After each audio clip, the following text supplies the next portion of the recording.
Hi there, and welcome to a quick little comment on. And I haven't watched the entire podcast yet, but it starts out with this thing that Joe Rogan has been saying for a long time about the astronauts, and the Dane just jumped out of me.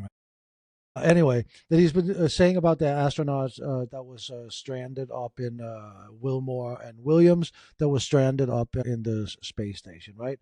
So he continues to make these claims, and let's give it a whirl here. Here we go.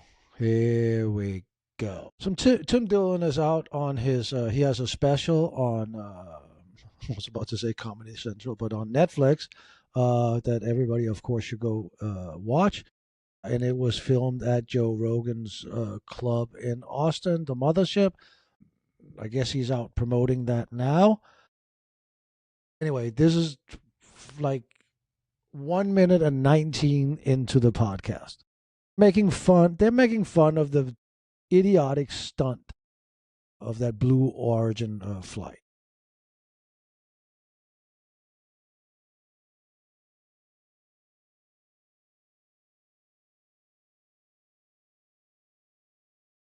None of that is true. None of it. Not even the smallest little bit. Now, let me see if I can just transfer the link from here. You can ask Elon's. So, what happened was when they were making all these ridiculous claims, or Elon was, a Danish astronaut came out and said, "You're full of shit, Andreas Morgensen." And I asked, that was literally the question. I asked, so who was right about the return of the stranded astronaut, Elon Musk or Andreas Morgensen? And here it goes through the entire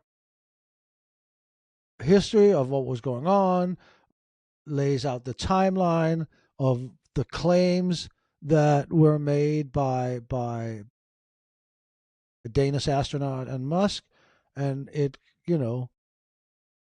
about goes over the claim of political acceleration that Musk talks about. And again, I want to point out this is Grok, Elon's own AI.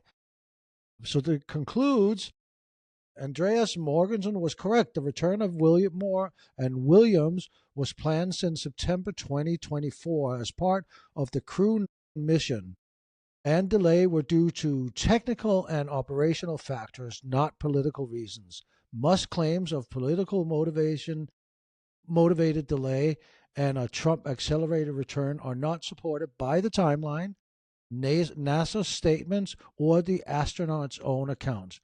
While Musk may have made an offer to bring them back early, there is no evidence it was feasible or seriously considered, and his narrative appears to be more politically driven than fact based. I'm just a dumbass sitting at home trying to figure out what's up, what's down, what's going on in this world. I don't have absolutely any resources that Joe Rogan doesn't have, but in this little clip he proves or illustrates what Douglas Murray was talking about. He illustrates that in that little clip, right? Because this is not the first time he said it. He has continually made these statements where he, makes Elon Musk into this massive hero, and then he tells a story that didn't happen. And it's the story that Elon told him, but he could, he could figure this shit out. And that's what I'm talking about, where I'm telling you, Joe Rogan is the meal ticket for so many people and everybody around him, and nobody is going to tell him that he is wrong. Now, Tim Dillon doesn't know this, and I don't think that Tim Dillon's going to go home and say that, go home and fact check this. So unless one of his friends are going to say something to him, he's then going to, in some situation, repeat this, right? These are they're absolutely the biggest comedy, or biggest and the second biggest, or up here in the top five, I would guess, I don't know, but biggest comedy podcasts. And now this keeps going around. I don't know what the answer is, but I certainly know that this is not working. And this is my belief. I believe that we all have an obligation to be as knowledgeable as we possibly can about something. And Joe Rogan should know that he's being used. He should know that by now. Anyway, I wanted to make it short. Didn't It's not as short as I wanted it to be, but at least it's short enough. Anyway, I hope if you're here for the first time, thank you. If you stayed through the whole thing, thank you. And if you are a returning viewer, then thank you for that too. And I hope to see you all back here again.